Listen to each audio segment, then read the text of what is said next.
Puji Tuhan, Shalom Bapak Ibu Saudara sekalian. Saya percaya bahwa pada hari ini kita dapat melihat dengan jelas bagaimana semua karya Tuhan yang Tuhan sudah berikan bagi saya, bagi saudara, hingga kita bisa mengambil satu keputusan untuk mendengarkan setiap kebenaran firman Tuhan.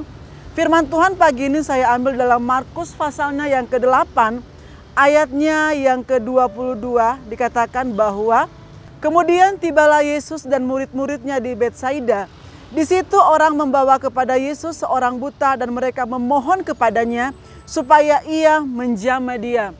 Setiap kita berasa bersyukur ya apabila kita punya mata di mana kita bisa melihat segala sesuatu objek yang ada di depan kita ataupun dimanapun itu kita bisa melihat dengan jelas. Kenapa?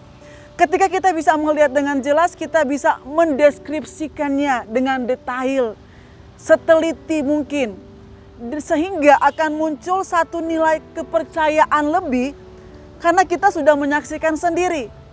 Dan ketika pun kita bisa menceritakan kepada orang lain bisa percaya karena kita menyaksikan dengan mata sendiri.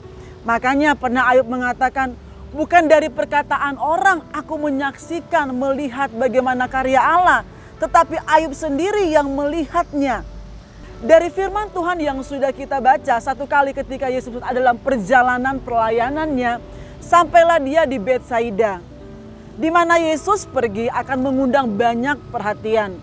Karena apa yang dilakukan Yesus itu adalah hal-hal yang baik, hal-hal yang positif, bukan hal-hal yang merugikan. Walaupun pasti ketika Yesus melakukan banyak hal, ada yang pro, ada yang kontra. Ada yang suka, ada yang enggak, ada yang terima, ada juga yang enggak bisa menerimanya. Betsaida adalah satu tempat di mana sudah penuh dengan roh-roh jahat. Dan ternyata ketika roh jahat menguasai, ada orang yang enggak bisa melihat. Bapak Ibu Saudara sekalian, ketika kita melihat di sini bahwa ada orang-orang, ada pribadi yang punya beban, yang mau memberikan dirinya, yang mau berkorban. Mereka mau bersusah payah untuk membawa orang buta ini kepada Yesus. Dan ketika mereka membawa kepada Yesus, mereka bukan punya satu kepentingan pribadi sendiri. Kadangkala orang punya motivasi ya mungkin dalam pelayanan, dalam hal apapun yang seolah-olah kelihatannya rohani. Tetapi sebenarnya punya kepentingan yang terselubung untuk diri pribadi, untuk keuntungan pribadi. Tetapi dalam Markus pasalnya yang ke-8 ayat 22, di situ orang membawa kepada Yesus seorang buta dan maksud hati mereka adalah memohon kepadanya, meminta kepadanya. Kepada siapa? Kepada Yesus, dan permintaannya itu bukan untuk kepentingan pribadi orang-orang tersebut. Tetapi mereka meminta supaya Yesus menjamah orang buta.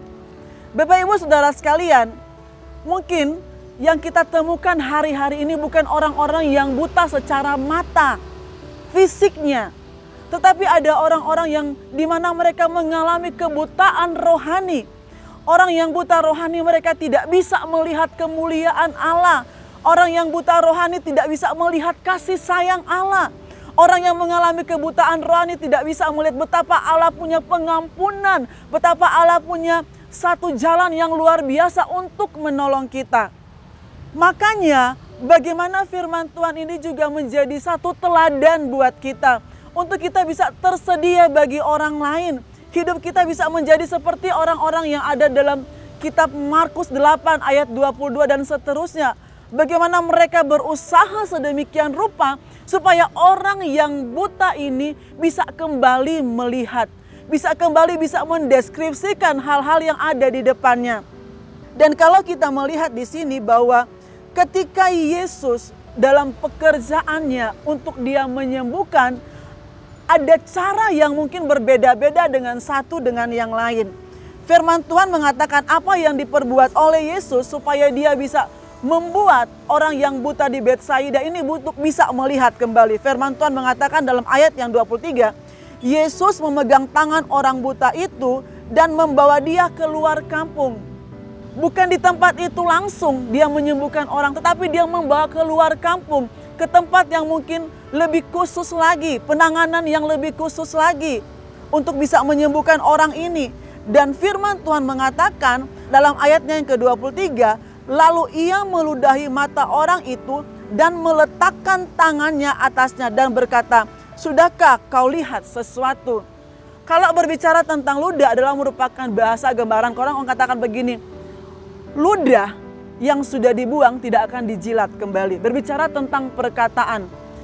Yesus menjamah ya juga mulut orang ini, bisa saya katakan ya. Lewat ludah dia berikan untuk menjadi jalan kesembuhan. Supaya dalam hidup ini ketika kita buta rohani, perkataan kita bisa menjadi perkataan yang busuk.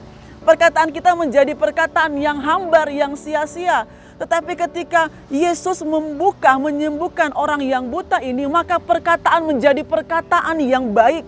Dan kemudian firman Tuhan mengatakan, sesudah itu Yesus meletakkan kepalanya pada orang tersebut.